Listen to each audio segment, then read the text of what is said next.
In this video, we're going to get introduced to the Pythagorean theorem. Pythagorean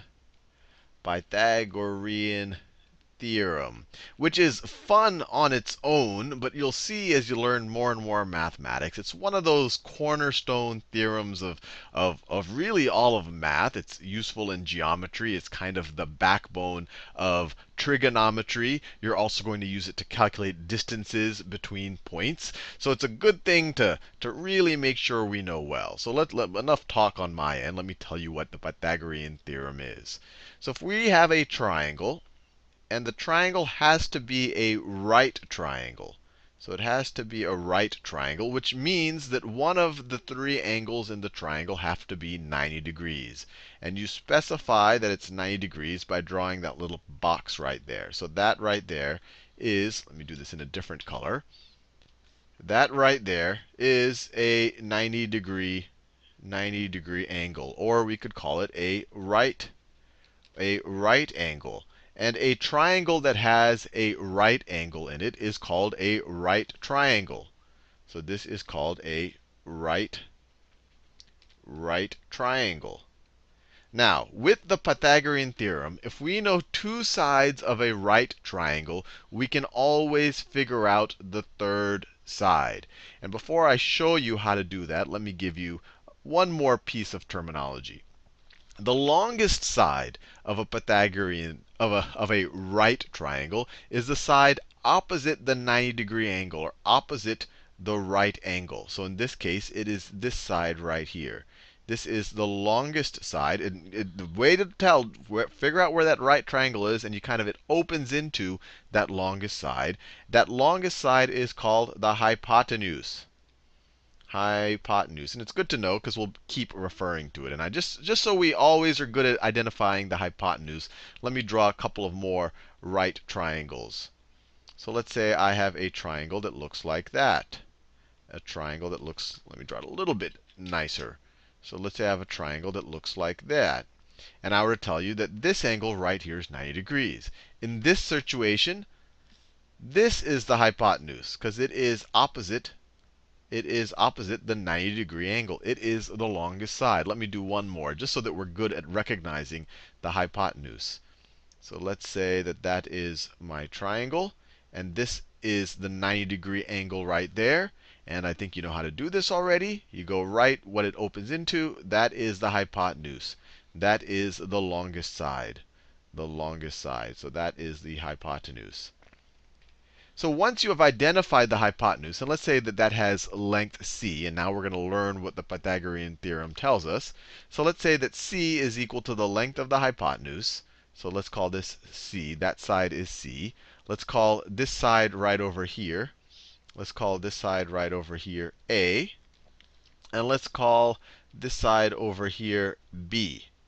So the Pythagorean theorem tells us that a squared, so one of the shorter sides, the length of one of the shorter sides squared, plus the length of the other shorter side squared, is going to be equal to the length of the hypotenuse squared. Now, let's do that with an actual problem, and you'll see that it's actually not so bad. So let's say that I have a triangle that looks like this. Let me draw it. Let's say that this is my triangle. Looks something like this. And let's say that they tell us that this is the right angle, that this length right here, let me do this in different colors, this length right here is 3, and that this length right here is 4. And they want us to figure out that length right there. Now, the first thing you want to do before you even apply the Pythagorean theorem is to make sure you have your hypotenuse straight. You make sure you know what you're solving for. And in this circumstance, we're solving for the hypotenuse. And we know that because this side over here, it is the side opposite the right angle. If we look at the Pythagorean theorem, this is c. This is the longest side. So now we're ready to apply. We're ready to apply the Pythagorean theorem. It tells us that 4 squared, one of the shorter sides, plus 3 squared, the square of another of the shorter sides, is going to be equal to this longer side squared, the hypotenuse squared. is going to be equal to c squared. And then you just solve for c. So 4 squared is the same thing as 4 times 4. That is 16. And 3 squared is the same thing as 3 times 3. So that is 9. And that is going to be equal to c squared. Now what is 16 plus 9? It's 25. So 25 is equal to c squared. And we could take the positive square root of both sides. C, I guess, just if you look at it mathematically, could be negative 5 as well. But we're dealing with distances, so we only care about the positive roots.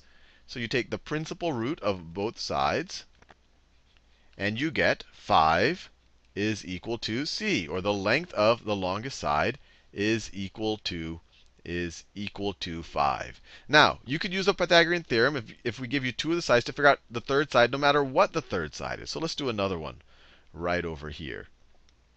Let's say that our triangle looks like, something like, let's say our triangle looks like this, and that is our right angle.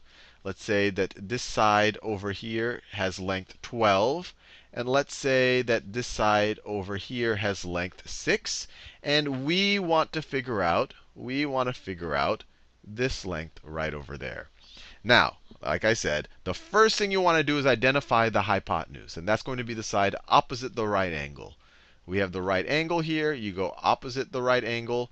The longest side, the hypotenuse, is right there. So if we think about the Pythagorean theorem, that a squared plus b squared is equal to c squared, 12 you could view as c. This is the hypotenuse. The c squared is the hypotenuse squared. So you could say 12 is equal to c.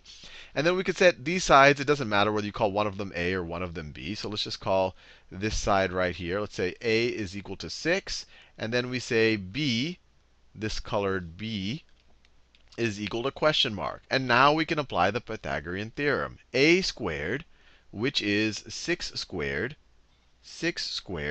plus the unknown b squared,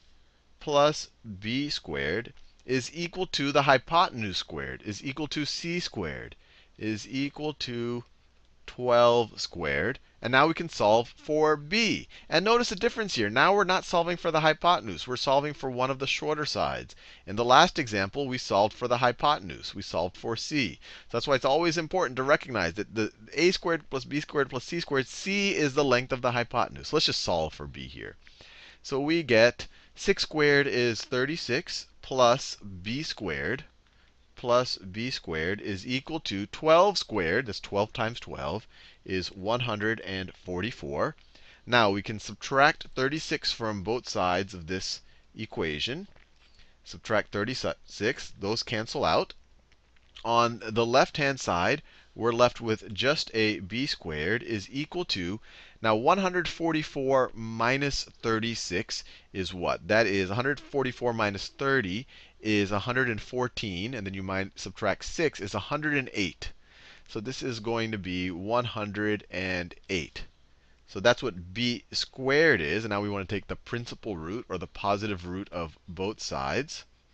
And you get b is equal to the square root, the principal root of 108. Now let's see if we can simplify this a little bit. The square root of 108.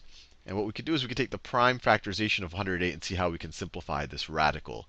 So 108 is the same thing as, let's see, it's the same thing as 2 times 54, which is the same thing as 2 times 27, which is the same thing as 3 times 9. So we have the square root of 108 is the same thing as the square root of 2 times 2 times, well, actually, I'm not done. 9 can be factorized into 3 times 3. So it's 2 times 2 times 3 times 3 times 3. And so we have a couple of perfect squares in here. Let me rewrite it a little bit neater. And this is all an exercise in simplifying radicals that you will bump into a lot while doing the Pythagorean theorem, so it doesn't hurt to do it right here. So this is the same thing as, the square root of 2 times 2 times 3 times 3 times the square root of that last 3 right over there. And this is the same thing. And you wouldn't have to do all of this in your head. Well, all of this on paper, you could do it in your head. What is this? 2 times 2 is 4. 4 times 9, this is 36. This is the square root of 36 times the square root of 3. The principal root of 36 is 6.